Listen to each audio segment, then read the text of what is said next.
Fitter knowledge by Arun sir YouTube channel पर आप सभी का स्वागत है। यह जो क्लास है प्रथम क्लास है सेफ्टी की, जो फीटर इलेक्ट्रीशियन तथा कोई भी ट्रेड हो जहाँ पे सेफ्टी लगभग हर एक ट्रेड में पहला चैप्टर सेफ्टी होता है, यानी कि सुरक्षा। इसलिए यह सभी ट्रेड वालों स्टूडेंट्स के लिए बहुत ही इम्पॉर्टेंट है तथा इससे बहुत सारे क्वेश्चन हमारे कॉम्पिटिटिव एग्ज़ाम जैसे यूपी आर्बिनल, UP PCL, DMRC, DRDO, NFL, NCL, railways में भी पूछे जाते हैं। इसलिए सभी दृष्टिकोण से मिला जुला कर कहा जा सकता है कि सेफ्टी जो चैप्टर है, यानी कि सुरक्षा और सावधानियाँ बहुत ही इम्पॉर्टेंट है। आइए हम इसे शुरू करते हैं। सबसे पहले कार सेफ्टी, ये यहाँ पे देखिए दिया हुआ है। सामान्य दुर्घटनाएं अपने आप नहीं होती हैं, इनके पीछे कारण होता है। अधिकांश दुर्घटनाओं को टाला जा सकता है।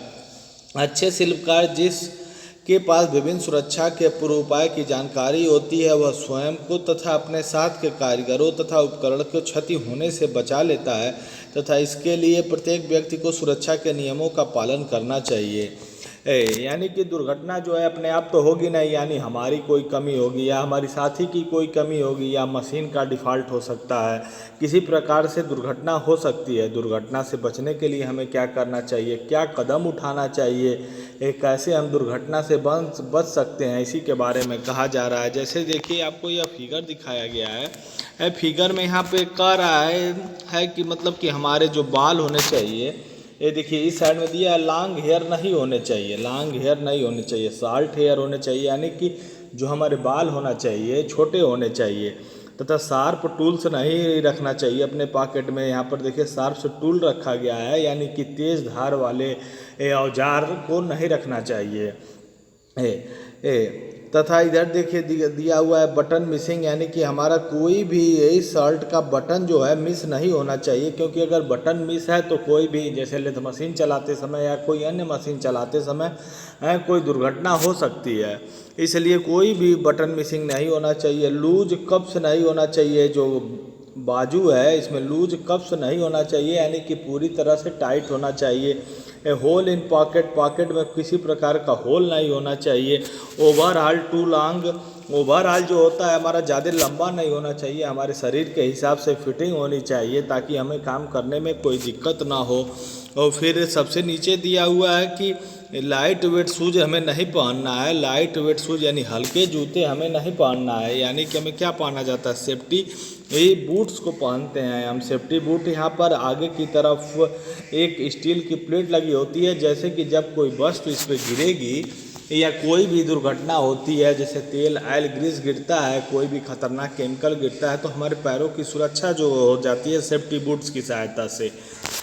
यहाँ पर देखिए दिया हुआ है ओवरऑल करेक्ट, यानी ओवरऑल जो होता है मतलब पूरे जो शरीर का कवच होता है वह सही आकार में होता है, सही फिटिंग का होना चाहिए। ये बटन फास्टनर, यानी बटन को अपने उचित स्थान पे हर जगह होना चाहिए। स्लीव टाइटली रोल्ड, स्लीव को रोल्ड किया होना, यानी कि ये अगर फुल बाजू का शर्ट है अगर ढीला है तो उसको रोल कर लीजिए, हाफ बाजू का बना लीजिए और टाइट कर लीजिए। और पहले वाले में दिया ये हुआ था कि साल्ट हेयर, यानी कि हमारे जो बाल होने चाहिए साल्ट होने चाहिए, यानी बाल में नहीं होने चाहिए। तो आपकी परीक्षा में इसी तरह का एक चित्र कभी कभी बना देता है और पूछ लेता है कि यह कौन सा मतलब इसमें कौन सी कमी को दर्शाया गया है। तो वर्कशॉप में जो होती है सेफ्टी को मुख्यतः 3 भागों में बांटा जाता है। वर्कशॉप में जो सेफ्टी होती है, देखिए यहाँ पर लिखा हुआ है, वर्कशॉप में सुरक्षा को मुख्यतः 3 श्रेणी में वर्गीकृत किया गया है। पहला जनरल सुरक्षा, दूसरा स्वयं की सुरक्षा, तीसरा मशीन की सुरक्षा। सामान्य सुरक्षा में हम देखते हैं क्या क्या आता है। सामान्य सुरक्षा में फर्श तथा गैंगवे को साफ रखें, यानी कि जहाँ पे हम काम कर रहे हैं वहाँ का जो फर्श होना चाहिए बिल्कुल साफ़ सुथरा होना चाहिए, स्वच्छ होना चाहिए। दूसरे में कह रहा है वर्कशॉप में सावधानी से चलें, दौड़े नहीं, यानी कि अगर वर्कशॉप में आप काम करने जा रहे हैं तो वहाँ दौड़ना नहीं है आपको, बल्कि आराम से चलना है। चालू हालत में मशीन को छोड़ कर न जाएं। अगर मशीन चल रहा है, अगर आपको कहीं जाना है पानी पीने या कुछ भी करने, तो उस अवस्था में मशीन को स्टॉप करें, उसके बाद ही जाएँ। चौथे में कह रहा है किसी भी उपकरण या मशीन को न छुएं, न चलाएँ जब तक कि यानी इसमें कह रहा है कि किसी भी मशीन या उपकरण को जैसे आपको ऐसा करने के लिए अधिकृत न किया गया है। अगर आपको ऐसा करने के लिए नहीं कहा गया है तब तक आप किसी भी मशीन को नहीं छुएंगे, नहीं चलाएंगे। उसके बारे में, उसकी सेफ्टी के बारे में मशीन के जान लेना चाहिए, तभी किसी भी मशीन को चलाना चाहिए। लटके हुए भार के नीचे ना चले। अगर ओवर हेड क्रेन आदि का इस्तेमाल हो रहा है वर्कशॉप में तो उसके नीचे हमें नहीं चलना है, क्योंकि उसके कारण दुर्घटना हो सकती है। उसके बाद कह रहा है कार्य करते समय व्यवहारिक मजाक ना करें। यानी कि कार्य करते समय किसी प्रकार का मजाक नहीं करना है, अपने काम पे ध्यान देना है, क्योंकि लापरवाही के कारण ही दुर्घटना होती है। जॉब के लिए सही टूल्स का प्रयोग करें। अगर हम कोई जॉब बना रहे हैं तो उचित टूल्स का प्रयोग करें। टूल्स की कमी के कारण भी दुर्घटना हो जाती है। टूल्स को सही स्थान पर रखें, यानी कि जहाँ पे जो टूल्स का उचित स्थान बना हुआ है वहीं पर रखना है, नहीं कि कटिंग टूल के साथ मेजरिंग टूल को मिला दिए, मेजरिंग टूल के साथ कटिंग टूल को मिला दिए। ऐसा नहीं करना है। जो टूल का प्रॉपर स्थान है उसको उसी स्थान पे रखना है। फैले हुए तो तेल को तुरंत पोंछें, यानी अगर तेल कहीं गिर जाता है तो उसको तुरंत पोंछें। या साडस्ट यानी कि लकड़ी का बुरादा उस पर गिरा दें ताकि कि फिसलन को कम किया जा सके। घिसे या क्षतिग्रस्त टूल को तुरंत बदलें, यानी जो घिसा हुआ या क्षतिग्रस्त टूल है, यानी जो टूल खराब हो चुका है उसको तुरंत बदल देना चाहिए। फिर अगले में कह रहा है कंप्रेस्ड एयर, यानी हवा को अपनी तरफ या अपने कारीगर की तरफ न डालें। जो कंप्रेस्ड एयर होता है अपनी तरफ उसको नहीं लेना चाहिए।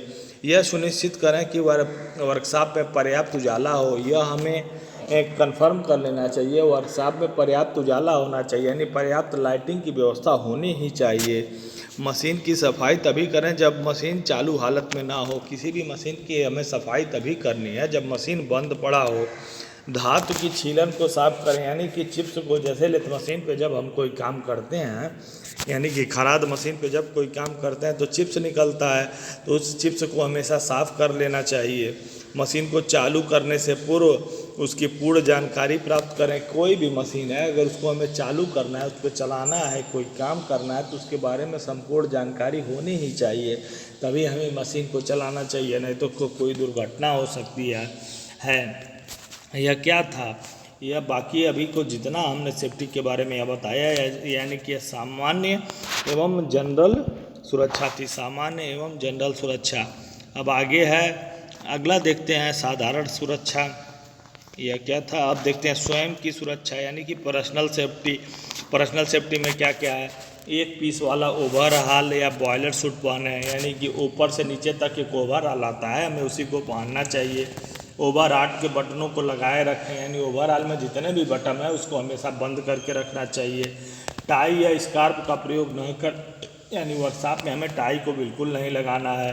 कोहनी को ऊपर तक बाहें रोल मोड़ कर रखें। कोहनी यानी शर्ट का जो कोहनी होता है उसको अपने फुल शर्ट को हाफ बाजू का बनाकर वर्कशॉप में एंट्री करनी चाहिए। सुरक्षित जूते यानी सेफ्टी शूज पहनने चाहिए। छोटे बाल रखने चाहिए।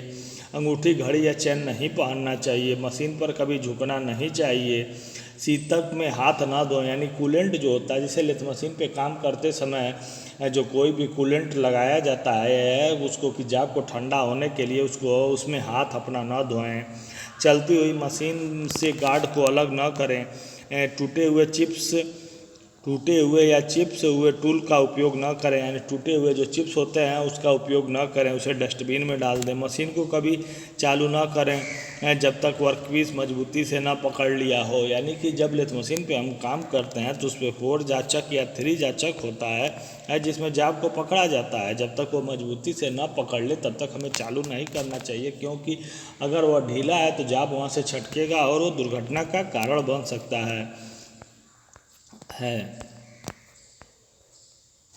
इसी तरह से इसमें और भी दिया हुआ है क्या क्या करना चाहिए हमें, क्या नहीं करना चाहिए। आगे हम देखते हैं मशीन की सेफ्टी, मशीन की सुरक्षा कैसे करनी चाहिए। यदि कुछ गलत हो जाए तो मशीन का स्विच तुरंत ऑफ कर दें, मशीन को साफ रखें। अगर हम काम करते समय कोई गलती हो जाती है तो मशीन का स्विच ऑफ कर देना चाहिए।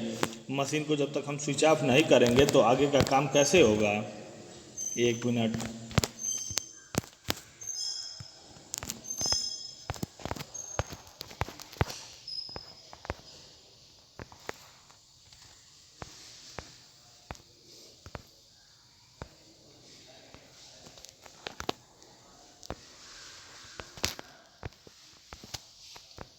देखिए, घिसे हुए क्षतिग्रस्त उपसाधन या होल्डिंग डिवाइस, नट बोल्ट इत्यादि को जितना जल्दी संभव हो बदल देना चाहिए। यानी नट बोल्ट जितना अगर कोई भी ढीला हो गया है या कुछ भी उसे टाइट कर लेना चाहिए। अगर डैमेज हो गया है तो उसे बदल लेना चाहिए। मशीन को वो चालू करने की कोशिश ना करें जब तक आपको सही तरीके से चलाना ना आ जाए। मशीन की गति को बदलने से पूर्व उसे बंद कर लेना चाहिए। यानी अगर हमें स्पिंडल स्पीड बदलना है या कुछ भी करना है तो उसे बंद कर लेना चाहिए। स्विच ऑफ करने से पूर्व यानी स्विच ऑफ करने से पूर्व ऑटोमेटिक फीड को अलग कर दें। यानी कि अगर हमें स्विच ऑफ करना है तो ऑटोमेटिक फीड को अलग कर देना चाहिए। मशीन को चालू करने से पहले पूर्व तेल का लेवल को चेक करना चाहिए। अगर हमें मशीन को चालू करना है तो उससे पूर्व तेल का लेवल चेक करना चाहिए, तेल उसमें लेवल में है या नहीं है। कभी भी मशीन को चालू ना करें जब तक कि सुरक्षा के गार्ड सही की स्थिति पर ना लगी हों। यानी कि जो अगर कोई खतरनाक जैसे कि ग्राइंडिंग व्हील का प्रयोग कर रहे हैं, अगर उसमें सेफ्टी गार्ड नहीं लगा है तब तक हमें उसका उपयोग नहीं करना चाहिए। मशीन को रोक कर करने बाद ही माप लेना चाहिए। अगर मशीन को चलती हालत में हमें माप नहीं लेना चाहिए। जैसे कि अगर हम काम कर रहे हैं लेथ मशीन पे है कि अगर कोई हम जाप को बना रहे हैं तो इन्हें कि आउटसाइड कैलिपर की सहायता से हम डायरेक्ट उस पर से चेक कर लें कि हमारा जाप सही माप में बन गया है नहीं बन गया है। लकड़ी बेड पर लकड़ी के मोटे पटिए का प्रयोग करें। भारी जाप चढ़ाना या उतारना हो, जब भारी जाप या जाप को उतारना या चढ़ाना हो तो लकड़ी के पटिए का उपयोग करना चाहिए। देखिए यहाँ पर दिया हुआ है, सुरक्षा एक धारणा है उसे समझे, सुरक्षा एक आदत है इसे विकसित करें। यह एक लोगो दिया हुआ है, साइन दिया हुआ है। अब आगे देखते हैं, आगे दिया हुआ है इस प्रकार से कॉम्पिटिटिव एग्जाम में भी पूछा जाता है कि सुरक्षा कितने प्रकार की होती है। तो डायरेक्ट सुरक्षा कितने प्रकार की होती है? सुरक्षा 3 प्रकार की होती है। कौन कौन सी है? पहला है स्वयं की सुरक्षा, साधारण सुरक्षा और मशीन की सुरक्षा। इस प्रकार से सुरक्षा कितने प्रकार की हो गई?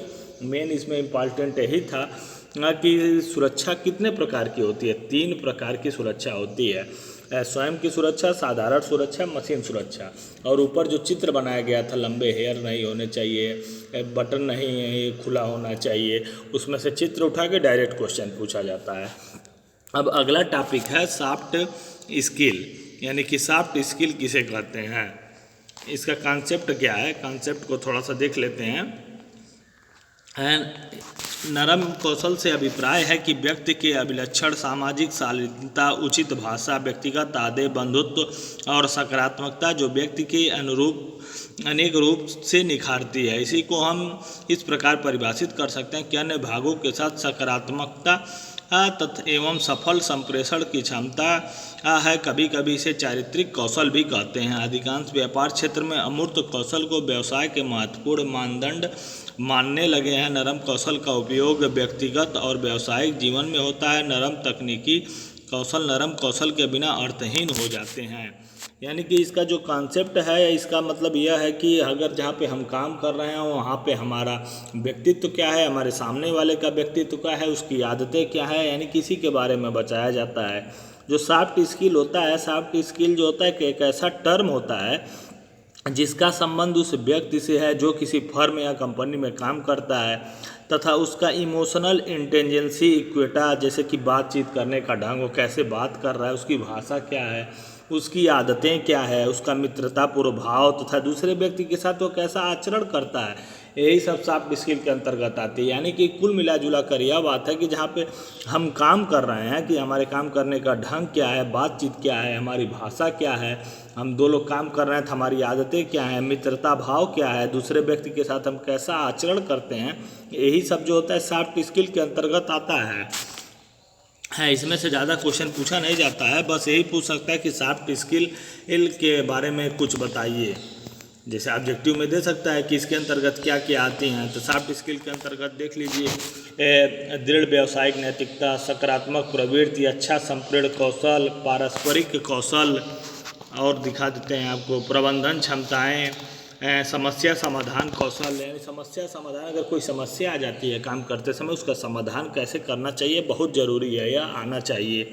सामूहिक कार्य, सूत्रपात, अभिप्रेरण, आत्मविश्वास, निष्ठा, आलोचना की स्वीकृति एवं उससे सीखने की क्षमता, लचीलापन एवं अनुकूलशीलता, दबाव में सही रूप से कार्य करना, अगर प्रेशर है तब भी हम काम सही से करें, यही सब सॉफ्ट स्किल के अंतर्गत आता है। सॉफ्ट स्किल्स की स्किल से ज़्यादा क्वेश्चन पूछा नहीं जाता है। अब आगे हम देखते हैं आगे क्या दिया हुआ है। यह जो टॉपिक है पर्सनल प्रोटेक्टिव इक्विपमेंट, ये बहुत ही इम्पॉर्टेंट है।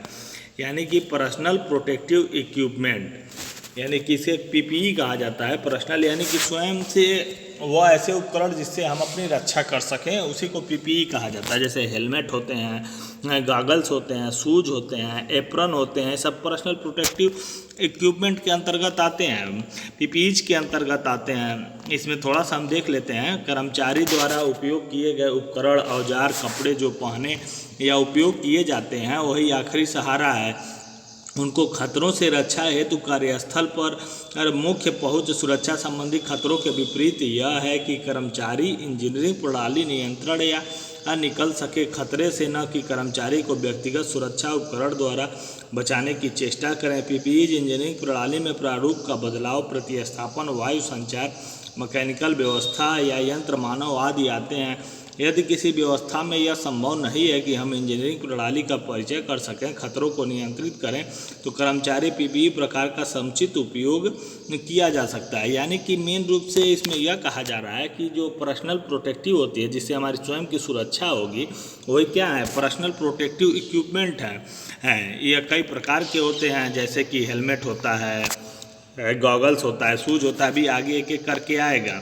यह इसमें जो हम पीपीई को कितने भागों में बांट सकते हैं, पीपीई को हम 2 भागों में बांट सकते हैं। पहला है गैर स्वास्थ्य संबंधी यानी नॉन रेस्पिरेटरी, और एक होता है रेस्पिरेटरी। तो इसमें हम यह कहा जा सकता है कि जैसे कि गैर स्वास्थ्य संबंधी में यानी नॉन रेस्पिरेटरी में इनका उपयोग बॉडी के बाहरी इंजीनियरिंग जैसे कि सिर की सुरक्षा, आँख की सुरक्षा, चेहरा, हाथ, भुजा, पैर, टांग तथा दूसरी बॉडी के भाग सुरक्षा आदि क्या गैर स्वास्थ्य संबंधी के अंतर्गत आते हैं। जो अगला है जो स्वास्थ्य संबंधी, इसका प्रयोग श्वसन, हवा को दूषित करने की सुरक्षा के लिए स्वास्थ्य संबंधी का प्रयोग किया जाता है। जैसे BIS ब्यूरो ऑफ स्टैंडर्ड लागू द्वारा मान्य होता है।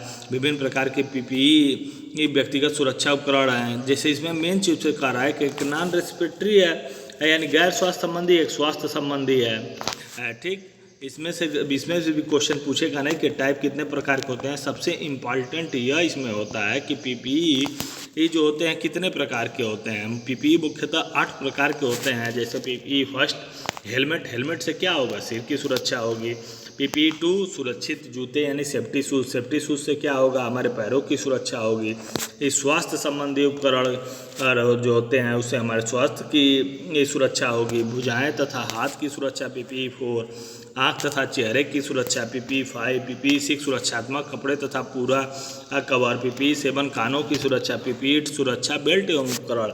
यानी कि क्वेश्चन पूछ लेता है, निम्न में से 4 ऑप्शन दे देगा कि पीपीई कौन सा है। हेलमेट है, इसी तरह के 4 और ऑप्शन देंगे। तो यह आपको सब याद होने चाहिए कि पीपीई के अंतर्गत क्या क्या आता है। यह बहुत ज़रूरी है। अब आगे हम देखते हैं एक एक करके इसको। यह देखिए जैसे चित्र में बना हुआ है, इसे पूछ देगा कि यह चित्र किसका है तथा यह किसके लिए उपयोग किया जाता है।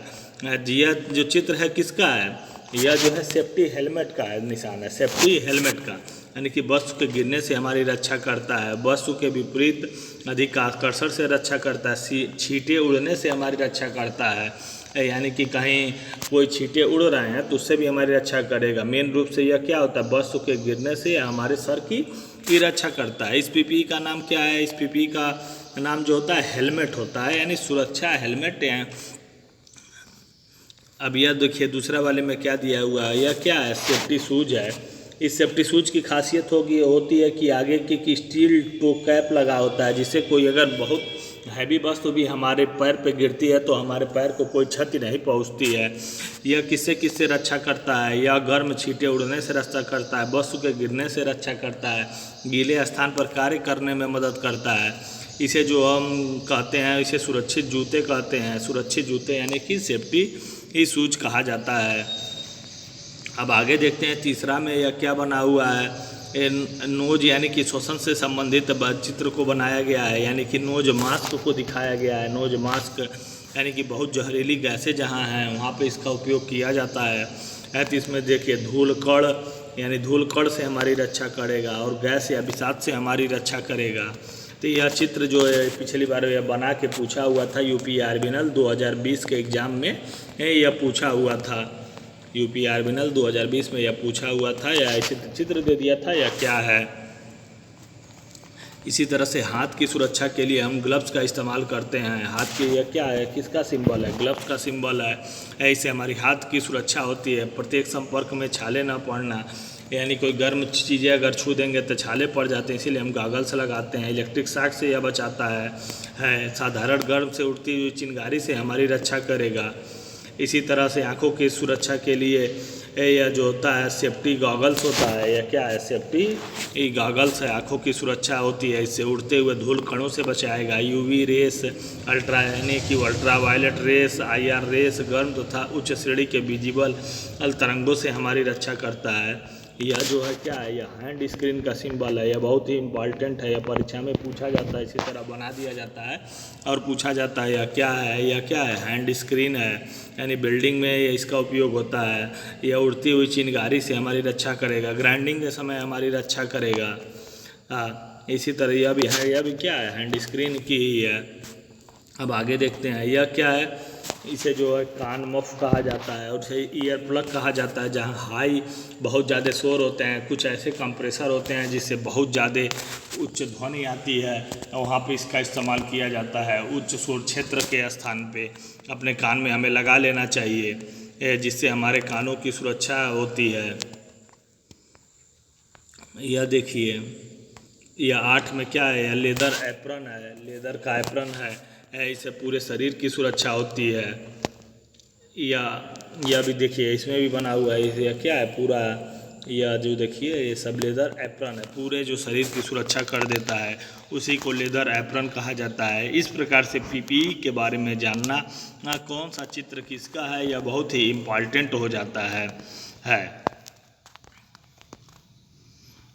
अब देखिए, अब आगे हम देखते हैं फर्स्ट एड के बारे में। फर्स्ट एड क्या है, यानी फर्स्ट एड आप सभी लोगों को मालूम होगा, प्राथमिक उपचार। अगर कहीं एक्सीडेंट हो जाता है तो सबसे पहले हमें प्राथमिक उपचार की आवश्यकता होती है। प्राथमिक उपचार कर देना चाहिए, उसके बाद हॉस्पिटल ले जाना चाहिए। यहाँ पर देखिए दिया हुआ है, प्राथमिक उपचार किसी घायल या बीमारी व्यक्ति को उसकी जान बचाने के लिए प्रारंभिक तौर पर देखभाल तथा सहारा देना, जिससे जान बचे उसे और बिगड़ने वाले हालात को रोका जाए। पीड़ित और सुरक्षित स्थान पर पहुंचना और अस्पताल मेडिकल सेंटर तक पहुंचने तक उचित अच्छी संभावित लाभ या आराम पहुंचाना, इन सब के माध्यम से यह जीवन सुरक्षित सुविधाएं हैं। यानी कि कहीं एक्सीडेंट हो जाता है तो सबसे पहले हमें फर्स्ट एड करना चाहिए। ये सबसे ज़रूरी तो यही होता है। अब देखिए, फर्स्ट एड में सबसे इम्पॉर्टेंट है जो आपके एग्ज़ाम में पूछा जाता है कि फर्स्ट एड में ABC क्या है। फर्स्ट एड में ABC क्या है, ABC के बारे में पूछा जाता है। तो A से होता है एयरवे, B से होता है ब्रीथिंग, C से होता है सर्कुलेशन। तो इसमें यही पूछा जाता है कि ABC में A क्या है, A एयरवे होता है, B ब्रीथिंग होता है, C सर्कुलेशन होता है। यह बहुत ही इम्पॉर्टेंट है किसी भी एग्ज़ाम के लिए, चाहे आप ITI कर रहे हो या ITI कर चुके हो। आपके कॉम्पिटिटिव एग्ज़ाम में भी, और आप अगर ITI कर रहे हो तो आपकी ऑनलाइन CBT एग्ज़ाम में भी यह पूछा जाता है। यह तो ABC में A देखिए, A क्या है, एयरवे, यानी कि वायु मार्ग को निश्चित कर लेना चाहिए कि यह रोगी का सही है, अर्थात ध्यान देना चाहिए कि रोगी का वायु मार्ग साफ हो। तो आपातकाल के अनसानुकूल परिस्थिति को समझ लेना चाहिए। यह भी एक कारण हो सकता है कि उसका एयरवे जाम हो गया हो, तब भी उसको दिक्कत होगी अगर कोई रोगी है। ब्रीथिंग यानी कि श्वसन, यदि श्वसन क्रिया रुक गई हो तो पीड़ित जल्द ही मृत्यु होने की संभावना है।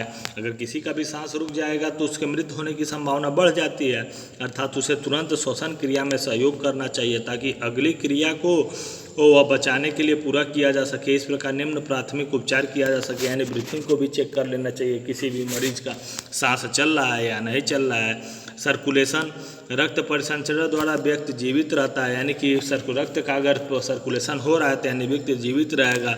रक्त परिसंचरण रुक गया तब भी दिक्कत की बात है। इसलिए ABC में सबसे इम्पॉर्टेंट होता है एयरवे, ब्रीथिंग और सर्कुलेशन। यह हमें याद कर लेना है। आगे देखते हैं। फिर इसमें सबसे इम्पॉर्टेंट आ जाता है सेफ्टी में कि गोल्डन आवर क्या होता है। सबसे बहुत ही मोस्ट इम्पॉर्टेंट क्वेश्चन है यह, गोल्डन आवर पूछा जाता है। गोल्डन आवर पूछा जाता है कि निम्न में से कौन सा गोल्डन आवर है। तो इसमें होता है कि मतलब घटना होने के बाद अगर कोई एक्सीडेंट होता है उसके बाद का जो प्रथम 30 मिनट होता है वही गोल्डन आवर कहलाता है। इस बात को ध्यान से सुनेंगे, यानी कि अगर एक्सीडेंट हो गया उसके बाद का जो प्रथम 30 मिनट है वही गोल्डन आवर है। यानी कि उसी के दौरान अगर व्यक्ति को ज़्यादा गंभीर चोटें लगने रहती हैं तो वह उसी व्यक्ति मर सकता है या उसे कोमा में जा सकता है, तो उसी को गोल्डन आवर कहा जाता है। आइए इसमें देखते हैं क्या दिया हुआ है। भारत के अस्पतालों में खतरनाक चिकित्सा जैसे सिर की चोट, बहुआयामी हादसा, हार्ट अटैक, स्ट्रोक आज के बेहतरीन तकनीक हैं, पर मरीज को फ़ायदा नहीं पहुंचता क्योंकि यह तकनीक समय पर उपलब्ध नहीं होती है। इस स्थिति में आरंभिक 30 मिनट में प्रायः तुरंत मरने की संभावना सर्वाधिक है। इसी अवधि को गोल्डन आवर्स कहा जाता है कहते हैं। जब तक मरीज अस्पताल पहुंचा वह खतरनाक अवधि को पार कर गया होता है। प्राथमिक चिकित्सा जीवन बचाने में परम उपयोगी है। निकटतम इमरजेंसी रूप में शीघ्राशीघ्र तथा सुरक्षापूर्वक संभालने में और पहुंचाने में यह सहायक होती है। समय जितना कम होता है उतनी ही अच्छी चिकित्सा दी जा सकती है। तो आपसे कुल मिला जुला के ही पूछा जाता है कि गोल्डन आवर्स क्या है। यानी कि गोल्डन आवर्स वही है जो घटने के बाद का जो प्रथम 30 मिनट होता है वही गोल्डन आवर्स कहलाता है। सेफ्टी में यह बहुत ही इम्पॉर्टेंट है। जैसे कि ABC था वह भी इम्पॉर्टेंट है उसमें कि ABC में क्या क्या करते हैं। ABC में एयरवे, ब्रीथिंग, सर्कुलेशन, यह बहुत ही इम्पॉर्टेंट था। अब आगे यह सब कुछ ज़्यादा इम्पॉर्टेंट नहीं है, जहाँ इम्पॉर्टेंट आएगा हम आपको बता रहे हैं आगे क्या क्या पूछा जाता है आपके एग्ज़ाम में।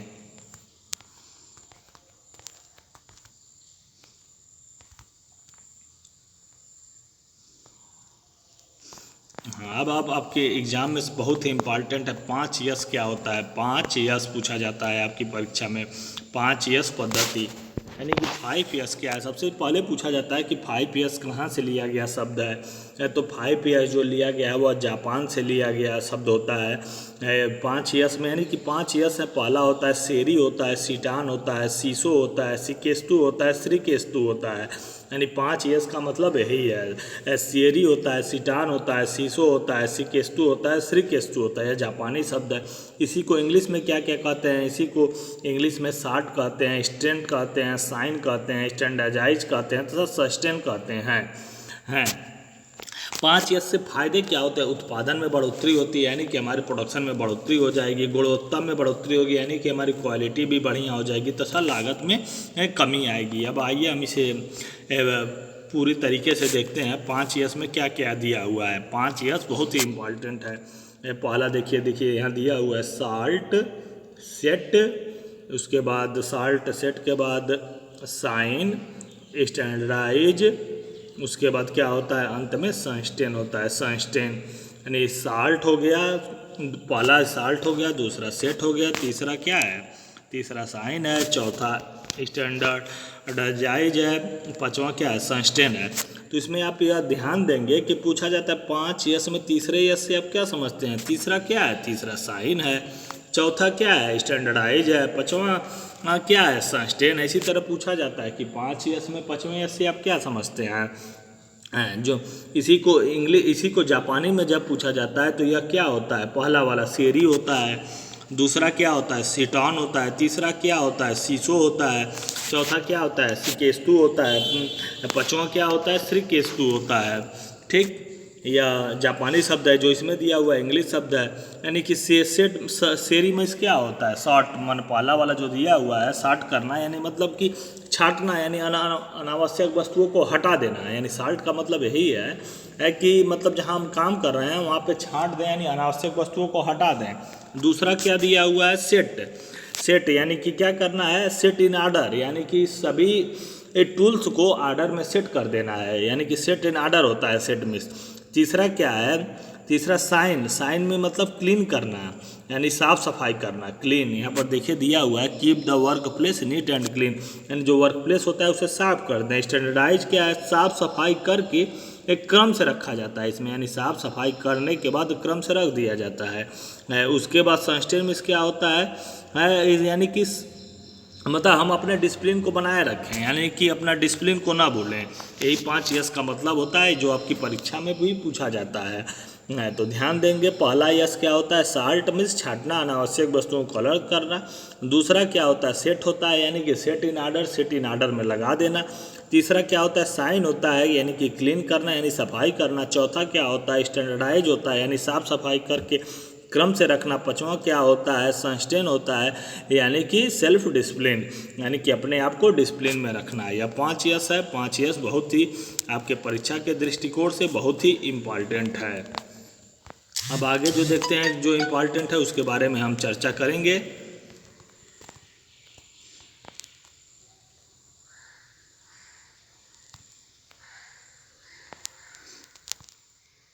अब आगे जो है बेकार सामग्री यानी वेस्ट मटेरियल के बारे में चर्चा जो है हम अगले वीडियो में करेंगे। इस चैनल को अगर अभी तक आप सब्सक्राइब नहीं किए हैं तो सब्सक्राइब करना ना भूलें तथा ज़्यादा से ज़्यादा शेयर करें तथा लाइक करें। अगर कोई दिक्कत हो तो आप हमारे व्हाट्सएप नंबर पर संपर्क कर सकते हैं 9598680629।